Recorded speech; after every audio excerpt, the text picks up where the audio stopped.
नमस्कार दोस्तों, मैं दिलीप कुमार सिंह एक बार फिर से अपने YouTube चैनल MDCL में आपका स्वागत करता हूं। दोस्तों, अभी हम लोग मैथ्स का वीडियो करेंगे और पिछले मैथ्स के वीडियो में हम लोग कुछ टर्म्स को देखे थे, कुछ शब्दों को देखे थे वो क्या होते हैं। उस क्रम में हम लोग बहुत कुछ सीखे थे और कुछ चीज़ें बताना भूल गए थे, बाकी रह गया था, उसको बता लेते हैं। और उसके बाद आज हम लोग देखेंगे विभाज्यता के नियम, रूल ऑफ डिविजिबिलिटी। तो जैसे कोई नंबर है, मान लीजिए 1 2 3 4 5 6 7 8, ठीक है। और एक नंबर है 1 6 5 7 5 8, यहाँ कोई दूसरा नंबर लगता है 9 8 लगता है। तो कभी कभी आपसे पूछा जाता है कि किसी खास अंक का स्थानीय मान क्या है ना, या जातीय मान क्या है। तो सबसे पहले स्थानीय मान जो होता है इसको प्लेस वैल्यू कहते हैं। इसको हम हिंदी मीडियम वाले लोग क्या बोलते हैं, स्थानीय मान। प्लेस से बना है। और एक होता है लोकल वैल्यू,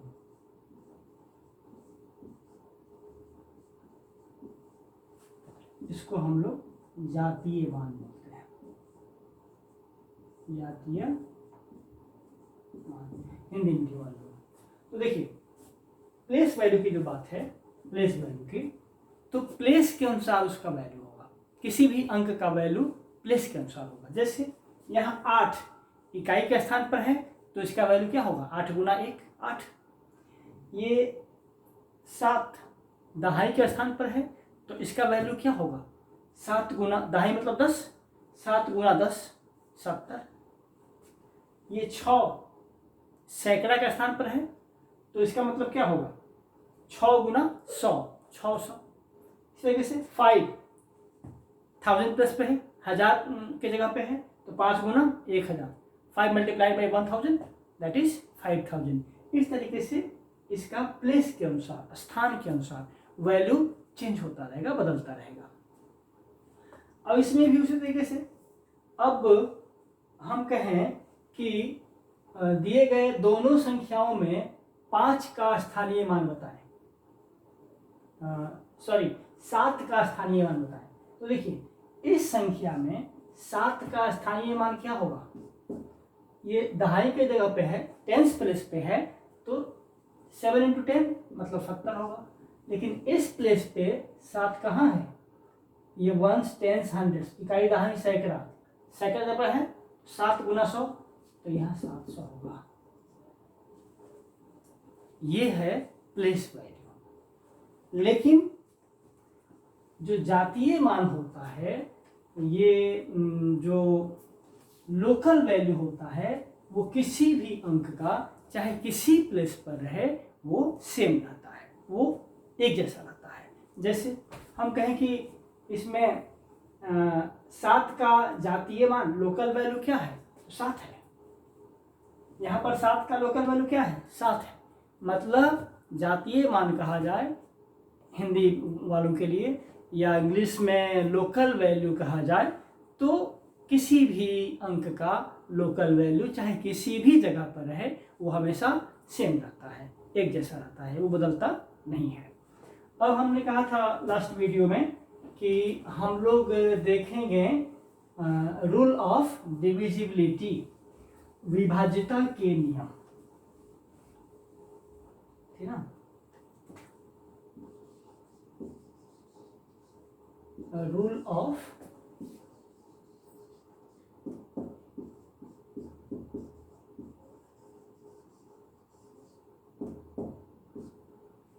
डिविजिबिलिटी, इसको हिंदी माध्यम वाले लोग क्या बोलते हैं, विभाज्यता के नियम। हम लोग देखेंगे अगले वीडियो में, जब ये पूरा हो जाएगा तो हम लोग थोड़ी चर्चा करेंगे जोड़ घटाव गुणा भाग पर, और थोड़ी सी चर्चा करने के बाद हम लोग चैप्टर वाइज आएंगे। जोड़ घटाव में तो कोई बहुत बड़ा ट्रिक है नहीं, थोड़ा सा ट्रिक है, बुद्धि लगाने वाला मैं बता दूंगा। गुणा करने में ज़रूर कुछ ट्रिक है, भाग देने में ज़रूर कुछ ट्रिक है, वो मैं बताऊंगा। उसके बाद किसी संख्या का वर्ग निकालना, उसमें कुछ ट्रिक है, वो मैं बताऊंगा, ठीक ना। उसके बाद धीरे धीरे हम लोग आगे बढ़ेंगे तो देखेंगे LCM HCF बहुत सारी चीज़ देखेंगे। वो भी देखिए इसको, विभाज्यता के नियम। तो दोस्तों एक से तो किसी भी संख्या में भाग लग जाएगा, मतलब कोई भी संख्या 1 से डिविजिबल होती है, इसमें कहीं कोई दो राय नहीं है। अब उसके बाद बात आती है 2 की, ठीक ना, कि कोई संख्या 2 से विभाज्य है कि नहीं है, 2 से विभाज्य, ठीक ना। तो दोस्तों कोई भी संख्या जिसके इकाई स्थान पर, मतलब वंस प्लेस पर, या तो 0 हो या 2 हो या 4 हो या 6 हो या 8 हो, तो वो संख्या 2 से पूर्णतः विभाज्य होगी। मीन्स इंग्लिश मीडियम वालों के लिए कहे तो that number will be absolutely divisible by 2, completely divisible by 2। जैसे 0 मान लीजिए 1 2 3 0, ये नंबर वंस प्लस पे क्या है, 0 है, तो बिना कुछ देखे हम लोग कह दें कि ये 2 से डिविजिबल है। जैसे कोई संख्या रहे 7 8 9 2, तो हम इकाई के स्थान पर क्या देखते हैं, 2 है, जो हमारे रूल में है, तो हम कह देंगे कि ये 2 से विभाज्य है, 2 से डिविजिबल है। इस तरीके से इकाई स्थान पर 4 रहे 6 रहे 8 रहे, तो हम कह देंगे कि ये संख्या कितनी भी बड़ी संख्या हो, इकाई स्थान देख करके हम पता लगा लेंगे कि यह संख्या 2 से विभाज्य है कि नहीं है। अब हम लोग 3 से देखते हैं।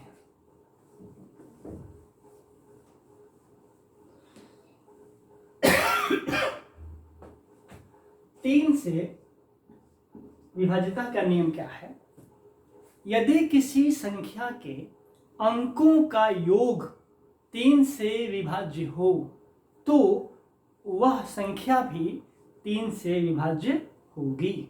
ये रूल है। कोई भी मतलब छोटी संख्या हो या बड़ी संख्या हो, उनके अंकों को जोड़ देंगे, क्या करेंगे, सम ऑफ देयर डिजिट्स, है ना, सम ऑफ इट्स डिजिट्स कहें तो ज़्यादा अच्छा होगा, एक ही संख्या होगी। खैर, तो मान लीजिए एक नंबर है 1 2 3 4 5 6। अब हमको ये पता करना है कि यह संख्या 3 से डिविजिबल है कि नहीं है। तो क्या रूल है, हम लिख नहीं रहे हैं, चूंकि ये बोल रहे हैं, आवाज़ रिकॉर्ड हो रही है, तो आप वीडियो को बार बार देख करके सुन सकते हैं, पॉज करके सुन सकते हैं हम क्या बोले हैं। अब लिखने में समय ज़ाया नहीं करेंगे कि लिखने में ही जो है पूरा समय लग जाए। समझा रहे हैं, समझिए कि हमको ये पता करना है कि यह संख्या 3 से विभाज्य है कि नहीं है। तो मैंने क्या बताया कि इस नंबर के सारे डिजिट्स को जोड़ेंगे। जोड़िए 1 + 2 + 3 + 4 + 5 + 6, कितना होगा, 6 5 11 4 15 3 18 2 20 1 21, कितना आया 21। 21 3 से है ना डिविजिबल, 3 7 जा, या 3 7 21 बिहार बोर्ड वालों के लिए, हिंदी मीडियम वालों के लिए। तो इनके इस संख्या के अंकों का योग कितना आ रहा है, 21 आ रहा है। तो 21 चूंकि 3 से डिविजिबल है, 3 से विभाज्य है।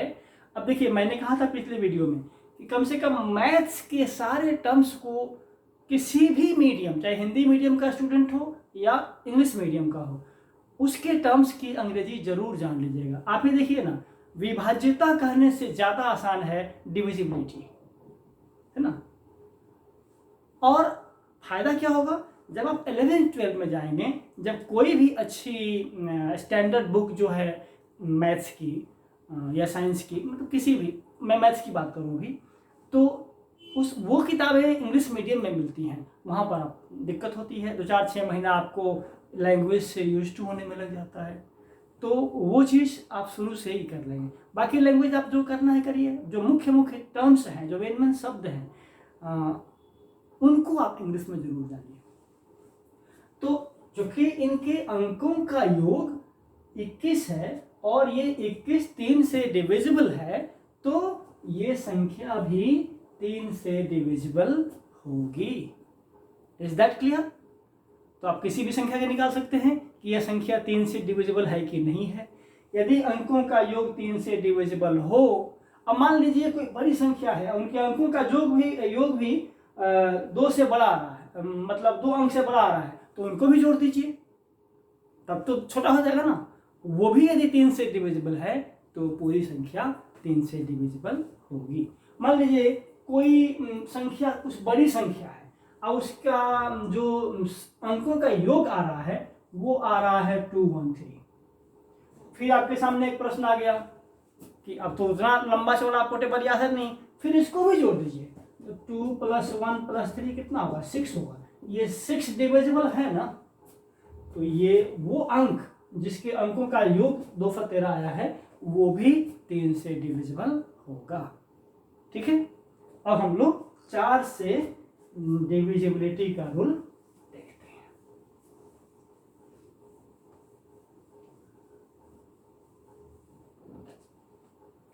ठीक ना? 4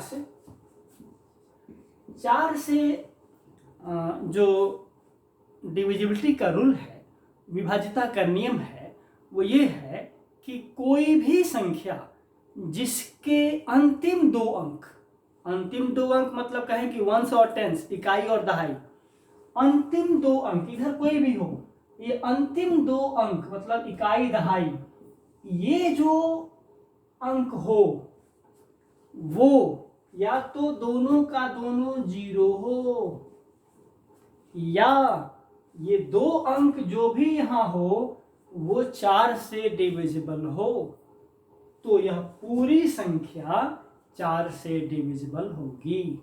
जैसे मान लीजिए 9, 8, 7, 6, 5, 4, 3, 2। अब आपको पता करना है कि यह संख्या 4 से डिविजिबल है कि नहीं है। तो हमको ये पूरी संख्या से मतलब, ये इतनी बड़ी संख्या से मतलब नहीं है, अंतिम 2 अंक देखना है। अंतिम 2 अंक से कौन सी संख्या बन रही है? 32, 32 4 से डिविजिबल है, 4 8 जा या 4 8 है 32, तो ये 4 से डिविजिबल है। इसका मतलब ये पूरी संख्या, ये संख्या भी 4 से डिविजिबल होगी।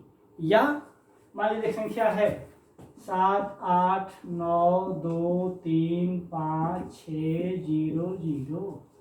अब इतनी बड़ी संख्या है, आपको पता करना है कि यह 4 से डिविजिबल है कि नहीं है। तो इतनी बड़ी संख्या के सारे अंकों से मतलब नहीं है, अंतिम 2 अंक देखिए ना, अंतिम दोनों अंक 0 है। मैंने कहा था 2 शर्त है, या तो अंतिम दोनों अंक 0 हो, या इन 2 अंकों से जो संख्या बने वो 4 से डिविजिबल हो, तो यह संख्या भी 4 से डिविजिबल होगी। ठीक ना? तो यहां पर देख रहे हैं कि लास्ट का 2 अंक जो है 0 है, इसका मतलब ये संख्या 4 से डिविजिबल होगी। क्लियर?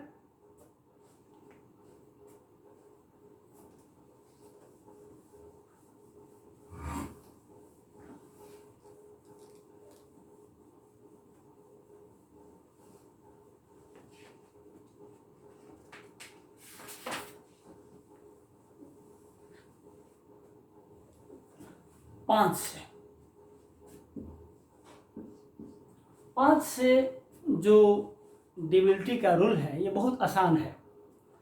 इसमें हम देखेंगे इकाई स्थान पर कोई भी संख्या हो, इधर कितनी भी बड़ी संख्या हो, इकाई स्थान सबसे अंतिम वाला इकाई स्थान पर या तो 0 हो या 5 हो, इकाई स्थान पर या तो 0 हो या 5 हो तो वह संख्या 5 से विभाज्य होगी। जैसे कोई नंबर है 7 8 9 8 7 6 5 4 3 0। मान लीजिए इतनी बड़ी संख्या है और आपको पता करना है कि यह संख्या 5 से विभाज्य है कि नहीं है। शर्त क्या है कि इकाई के जगह पर या तो 0 हो या 5 हो। तो यहाँ 0 है, ये शून्य है कि नहीं? शून्य है तो ये संख्या 5 से विभाज्य होगी। या कोई एक और लेते हैं, 1 2 3 4 5 6 7 8 9 5। मान लीजिए इतनी बड़ी संख्या है और आपको पता करना है कि यह संख्या 5 से विभाज्य है कि नहीं है। तो हमको इतने सारे अंकों से मतलब नहीं है, केवल इकाई के अंक से मतलब है। इकाई के अंक पर क्या चाहिए? या तो 0 चाहिए, 0 या 5 चाहिए। यहाँ 5 है, इसका मतलब ये संख्या 5 से विभाज्य होगी। अब आइए 6 का।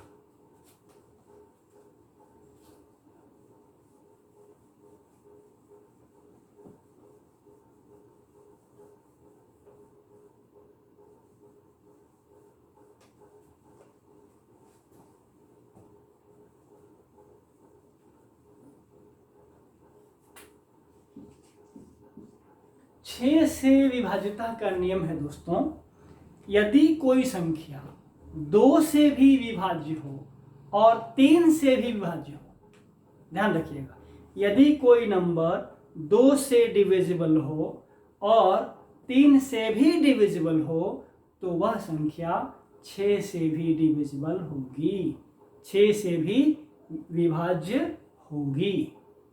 ठीक ना? कोई भी संख्या, मान लीजिए हम ले लेते हैं एक संख्या 12, छोटी संख्या समझा रहे हैं। अब 12 2 से भी विभाज्य है, 2 6 जा या 2 6 का 12, और 3 से भी, 3 4 का 12, 3 4 जा। तो 2 से भी विभाज्य है, 3 से भी विभाज्य है, तो यह संख्या क्या होगी? 6 से भी विभाज्य होगी। अब मान लीजिए एक संख्या लेते हैं, 1 2 3 6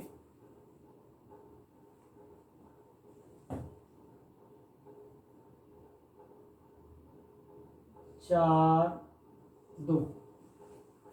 मान लीजिए एक संख्या ये है 1,23,642। ठीक है, अब आपको पता करना है कि ये संख्या 6 से विभाज्य है कि नहीं। तो क्या शर्त है? वह 2 से भी विभाज्य होना चाहिए और 3 से भी विभाज्य होना चाहिए, तभी यह 6 से विभाज्य होगा। तो 2 से विभाज्य होगा ये दिखता है क्योंकि इकाई के स्थान पर 2 है, और मैंने बताया है कि यदि किसी संख्या के इकाई के स्थान पर 0 हो, 2 हो, 4 हो, 6 हो या 8 हो तो वह संख्या 2 से पूर्णतः विभाज्य होती है। तो 2 से तो होना ही होना है, इकाई का स्थान पर 2 है। चलिए 3 से करते हैं, जोड़िए, 1 2 3 3 3 6 6 6 12 12 4 16 16 2 18। इनके अंकों को जोड़ने के बाद 18 आ रहा है, और 18 3 से डिविजिबल है, 3 6 18, 3 6 जा 18। तो यह संख्या 3 से भी है डिविजिबल, 2 से भी है, तो 6 से भी डिविजिबल होगी। इधर क्लियर? मैं समझता हूं समझ में आ गया होगा। अब 7 से आते हैं।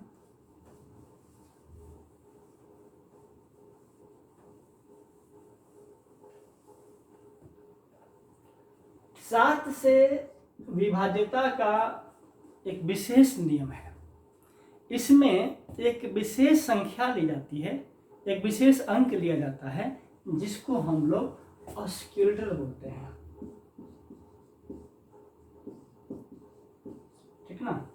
और इसमें ऑस्किलेटर के रूप में हम लोग 2 लेते हैं, या -2 कहें क्योंकि घटाएंगे। अब समझिए, उदाहरण से समझ में आएगा कि 7 से डिविजिबिलिटी का रूल क्या है। जैसे एक उदाहरण लेते हैं हम लोग, मान लीजिए एक संख्या है 6804। ये सेलेक्टेड लेना पड़ता है, हम लोग इसके लिए नोट्स रखते हैं कि कोई ऐसा नंबर लें जो डिविजिबल हो। अपने से कोई लेंगे तो पता नहीं होगा कि नहीं होगा, तो वो ले लेते हैं सिखाने के लिए।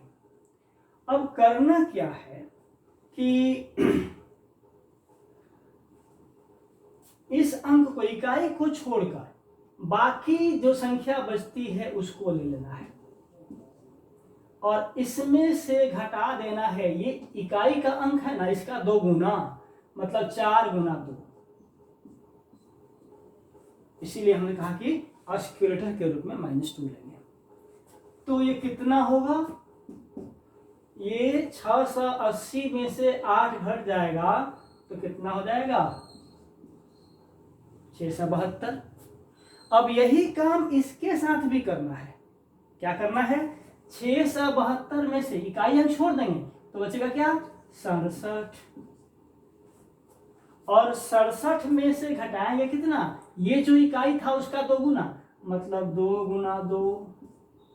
ये कितना होगा? 67 में से 4 गया 63। अब 63 तो 7 से होता है ना, 7 9 जा 7 9 63। तो ये 63 7 से डिविजिबल है। इसका मतलब ये संख्या 6804 भी 7 से डिविजिबल होगी। एक और एग्जांपल लेते हैं।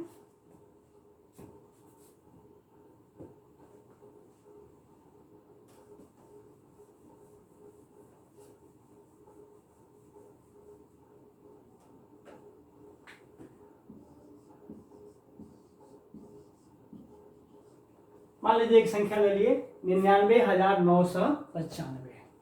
ये हम लोग सेलेक्टेड लेते हैं, ये अपने मन से नहीं लेते हैं, सेलेक्टेड लेते हैं कि ये हो 7 से डिविजिबल। तो मैंने क्या बताया था, क्या करना है? ध्यान दीजिएगा, इकाई का अंक छोड़ देना है। क्या करना है? इकाई का अंक छोड़ देना है और बाकी जो बचता है अंक, उससे क्या संख्या बनती है? तो देखिए 4 बार 9, मतलब 9,999। इसमें से घटाना है कितना? ये जो इकाई पर अंक है उसका 2 गुना, तो 5 का 2 गुना। हम प्रोसेस वाइज लिख देते हैं तो कितना हो जाएगा? 1 2 3 4, 4 बार 9 -10, तो कितना हो जाएगा? बोलिए 9 9 8 9, ठीक ना? 9,989। अब फिर वही काम करना है यहाँ, इसको छोड़ देंगे, इकाई का हम छोड़ देंगे, इसको ले लेंगे 9 9 8 माइनस ये 9 है उसका 2 गुना, तो कितना हो जाएगा? कितना हो जाएगा? ये 9 9 8 माइनस 18, ठीक ना? ठीक है, ध्यान दीजिएगा। इसका एक तरीका है, मतलब थोड़ा सा ऐसे तो आप 8 में से 8 घटेगा 0 हो जाएगा, और 9 में से 1 जाएगा तो 8 हो जाएगा, और ये 9 है। लेकिन थोड़ा बुद्धि लगाइएगा, मैं जो घटा वैसे बताने वाला हूँ, थोड़ा बुद्धि लगाइएगा। 18 घटाना है, यदि इसको 2 बढ़ा दें, इसको भी 2 बढ़ा दें तो कोई फर्क पड़ता है? कोई फर्क नहीं पड़ेगा। तो ये 9 से 98 से कितना हो जाएगा? 1000। आई हो जाएगा 20। 1000 में से 20 घटा कितना आ गया? 980। तो थोड़ी बुद्धि लगाइएगा तो जोड़ घटाओ सब आसान बनेगा, ठीक ना? क्योंकि राउंड फिगर में जोड़ना घटाना बड़ी आसान होता है। ऐसे आप जिस तरीके से चाहें उस तरीके से करें। क्योंकि कंपटीशन में समय का बड़ा महत्व है, मैं पहले ही बता चुका हूँ। लिमिटेड टाइम में बहुत सारे क्वेश्चंस करने होते हैं, इसलिए आप जो अच्छा आपको लगे, practice practice and practice, and that's why it is said that practice makes man perfect. Practice से ही कुछ हो पाएगा, नहीं, the more you practice the more you get efficiency. Practice करना है, इतना प्रैक्टिस कर लीजिए कि आपका खुद का फॉर्मूला डेवलप हो जाए, खुद का ट्रिक डेवलप हो जाए, एंड दैट्स ऑल। तो अब देखिए कितना बचा 980, फिर ये जीरो को छोड़ दीजिए, तो छोड़ दिए, छोड़ने के बाद क्या बच रहा है 98, अब माइनस 0 गुना 2 0, तो ये कितना हुआ 98, और 98 तो 7 से डिविजिबल है ना कि नहीं है? है। 14 7 98, 14 7 जा 98, तो इसका मतलब ये 7 से डिविजिबल है, तो ये नंबर भी 7 से डिविजिबल होगा। Is that clear? मैं समझता हूं क्लियर।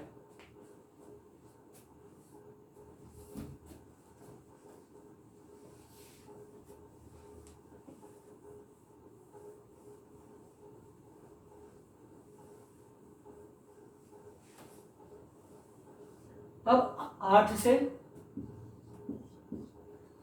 से जो डिविजिबिलिटी रूल है, विभाज्यता का नियम है दोस्तों, वो है कि कोई संख्या हो जिसका अंतिम 3 अंक या तो तीनों जीरो हो, ध्यान दीजिएगा, या तो तीनों जीरो हो या अंतिम 3 अंक से जो संख्या बने वो 8 से डिविजिबल होना चाहिए।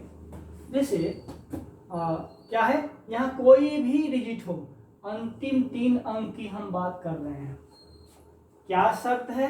या तो तीनों अंक पर 0 हो, या इस 3 अंक से जो संख्या बने वो 8 से डिविजिबल हो, तो ये पूरी संख्या 8 से डिविजिबल होगी। मान लीजिए एक नंबर लेते हैं 4 5 6 7 8 1 2 0 0 0, इतनी बड़ी संख्या है, आपको चेक करना है कि 8 से डिविजिबल है कि नहीं है।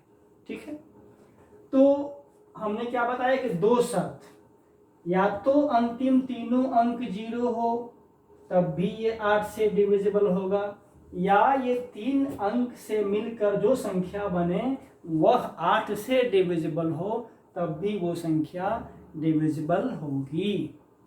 तो यह तीनों अंक 0 है, इसका मतलब ये संख्या 8 से डिविजिबल है। एक और संख्या लेते हैं, जैसे मान लीजिए 9 8 7 6 5 4 3 2 1 2 8, इतना लंबा, इतनी बड़ी संख्या ले ली है। और अब हमको पता करना है कि ये संख्या 8 से डिविजिबल है कि नहीं है। ठीक है, तो हमको ये अंतिम 3 अंक से मतलब है, 3 अंक से मतलब है, तो अंतिम 3 अंक है 128, 8 से 16 8 जा 128, 16 8 28, तो यह 8 से डिविजिबल है, इसका मतलब ये पूरी संख्या 8 से विभाजित होगी, पूर्णतः विभाजित होगी, कंप्लीटली डिविजिबल होगा।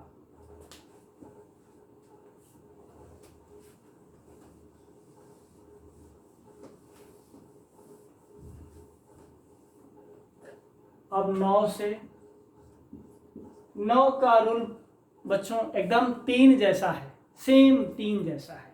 जैसे किसी संख्या के अंकों का योग यदि 3 से विभाज्य हो तो वह संख्या भी 3 से विभाज्य होती है, उसी प्रकार से यदि किसी संख्या के अंकों का योग, the sum of the digits of that number, वो यदि 9 से डिविजिबल है तो वह संख्या, वह नंबर भी 9 से डिविजिबल होगी। जैसे एक नंबर लेते हैं 1 2 3 4 5 6 7,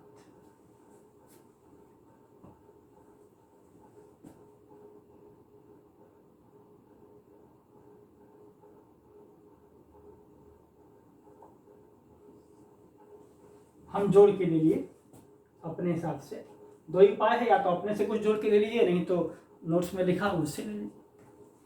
अब देखिए हमको पता करना है कि ये नंबर 9 से डिविजिबल है कि नहीं है, तो क्या करेंगे, इनके संख्याओं को जोड़ेंगे, सॉरी इनके अंकों को जोड़ेंगे। 1 + 2 + 3 + 4 + 5 + 6 जोड़िए।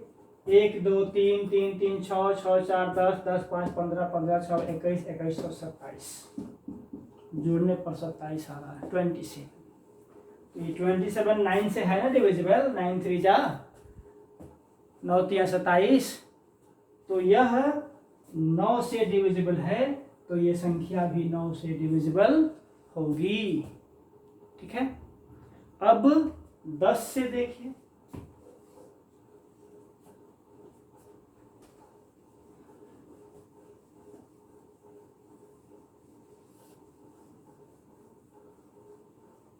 दस का तो बहुत आसान है दोस्तों, एक ही शर्त है, एक और केवल एक शर्त है, ये संख्या कितनी भी बड़ी हो इकाई के स्थान पर 0 होना चाहिए। यदि इकाई के स्थान पर 0 होगा तो वह संख्या 10 से डिविजिबल होगी, अन्यथा नहीं होगी। अब 11 से देख लेते हैं।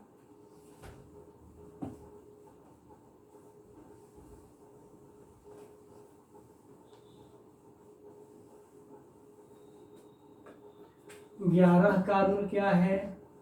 यदि कोई संख्या है उसके विषम स्थान पर के अंकों का योग तथा सम स्थान पर के अंकों का योग का अंतर या तो 0 हो या 11 का मल्टीपल हो, जिसको आप गुणज कहते हैं, तो वह संख्या 11 से विभाज्य होगी। मान लीजिए एक नंबर ले लिए 1 2 3 4 5 6 7 8। देखिए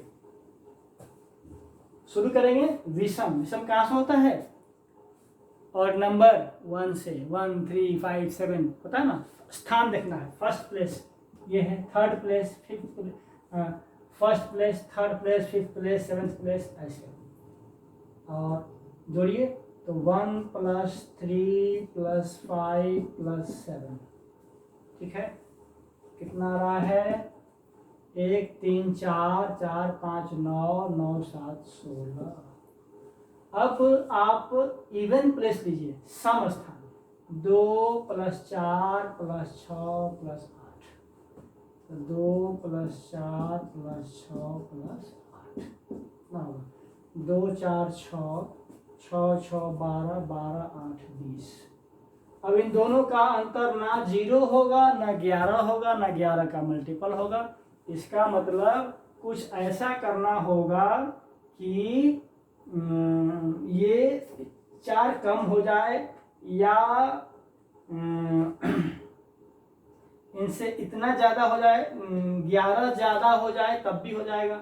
हम क्या करते हैं, यहाँ हम 2 कम कर देते हैं, 6 कर देते हैं, और यहाँ हम 2 कम कर देते हैं, 4 कर देते हैं। तब देखिए 2 + 4 + 4 + 6,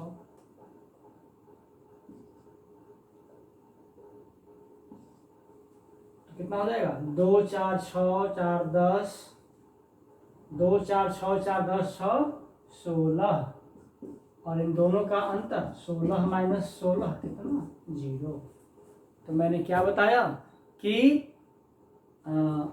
ऑड प्लेसेस पर जो डिजिट्स हैं उनका सम तथा इवन प्लेसेस पे जो डिजिट्स हैं उनका सम, इन दोनों का डिफरेंस या तो 0 हो या 11 का मल्टीपल हो, तो वो नंबर 11 से डिविजिबल होगा। हिंदी भाषी लोगों के लिए, हिंदी मीडियम वालों के लिए कहें तो यदि विषम स्थान के अंकों का योग तथा सम स्थान के अंकों का योग, इन दोनों का अंतर 0 हो या 11 का गुणज हो, तो वह संख्या 11 से पूर्णतः विभाज्य होगी। ठीक ना। अब 12 का देख लेते हैं।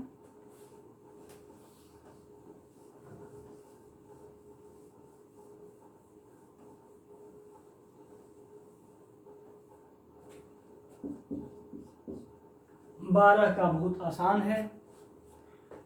कोई संख्या जो 3 से भी विभाज्य हो और 4 से भी विभाज्य हो, इन दोनों से हो, 3 से भी और 4 से भी, तो वह संख्या 12 से भी विभाज्य होगी। जैसे 12, तो 12 3 से 4 से, जैसे 24 3 से भी 4 से भी, ठीक ना।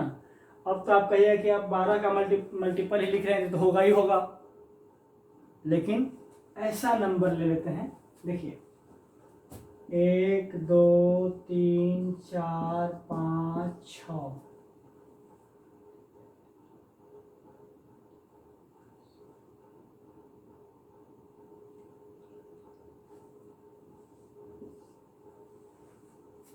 मान लीजिए ये कोई नंबर है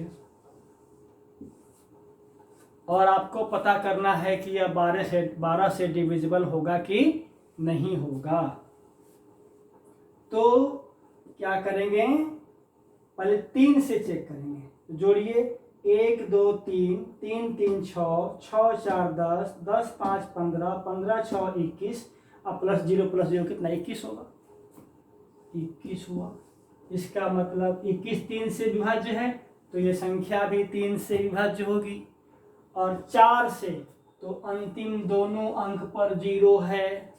तो क्या शर्त था, 4 से विभाज्यता का रूल क्या था कि या तो अंतिम दोनों अंक मतलब इकाई दहाई दोनों 0 हो, और नहीं तो इन दो अंकों से जो संख्या बने वो 4 से विभाज्य हो, ठीक ना। तो वह संख्या विभाज्य होगी इससे भी। तो ये 4 से भी है, मतलब ये 6 से होगी।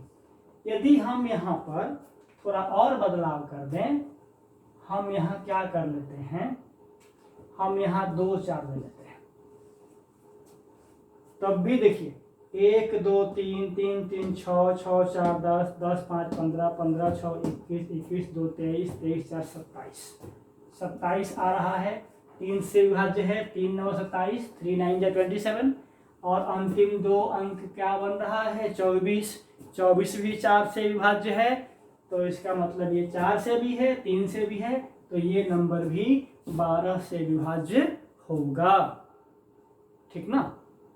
तो आगे हम लोग कल देखें, वीडियो लंबा हो जाएगा, आगे हम लोग 13 14 15 से लेकर आगे तक देखेंगे विभाज्यता का रूल, उसके बाद कुछ और चीज़ें सीखेंगे। आज के लिए इतना ही, जय हिंद।